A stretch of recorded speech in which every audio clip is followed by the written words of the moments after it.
Global warming is like being in a cabin with a broken kerosene heater that's permanently stuck on. It's a small, quiet heater, so you don't hear it running. You can't even directly feel the temperature rising, since the heat builds slowly enough that your body doesn't notice it at first. But eventually it becomes obvious something is wrong. You tell your friend, who happens to own a kerosene company and sold you the heater. "Hey, I think your heater is warming up the cabin a little too much."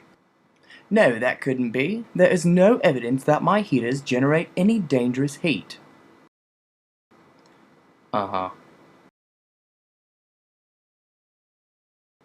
"Okay, well maybe my heater is causing the cabin to heat up, but it's no worse than a sauna right now." "Sure, we feel mostly fine now, but it's rising unnaturally fast. You know it's going to hurt us if it doesn't stop." "Nonsense! The human body is subjected to high temperatures all the time, like in the desert, or the, morgue."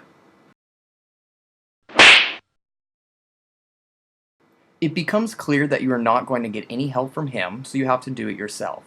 After searching for the heater, you eventually find it. At this point, you notice that it doesn't have an off switch anywhere.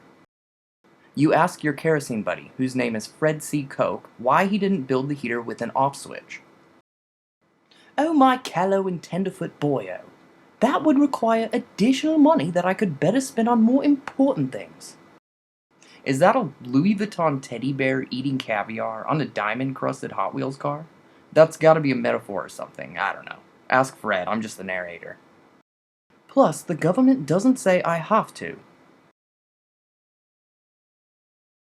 Actually, scratch that. Here's a different analogy. You are with a bunch of friends who don't know anything about kerosene heaters. You tell them about the situation and they refuse to believe the heater exists. I mean, it's cold in the fridge, so how could the cabin be heating up? So you show your friends the rising temperature on the thermometer and ask them to help you turn the heater off. Everyone knows that high-precision thermometers are notoriously unreliable.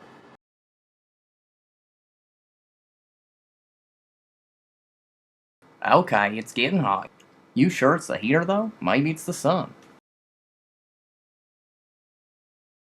Your friends finally come to terms with the concept of a heater using heat to warm up the surrounding area, reluctantly admitting that it is indeed causing the cabin to heat up.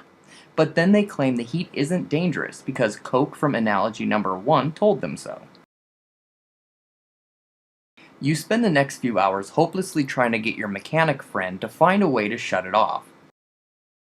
As you're all lying on the floor with heat stroke, the mechanic Randy Joe Timbob declares, "Well, it's pointless to fix now. Too bad we couldn't get to it earlier."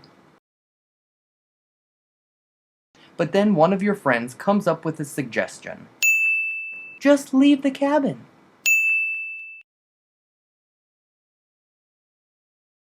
"Oh, but I forgot to mention that the cabin door is stuck, so you can't leave. But you heard about this guy Pylon Rust, creating some kind of special tool to break down the door and help you leave.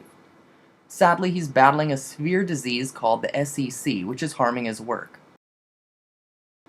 But at least there's hope that one day you might be able to leave this cabin and find another to live in. Let's just hope we don't use the same kind of heater for the new cabin." "Heater mechanics are just in it for the money."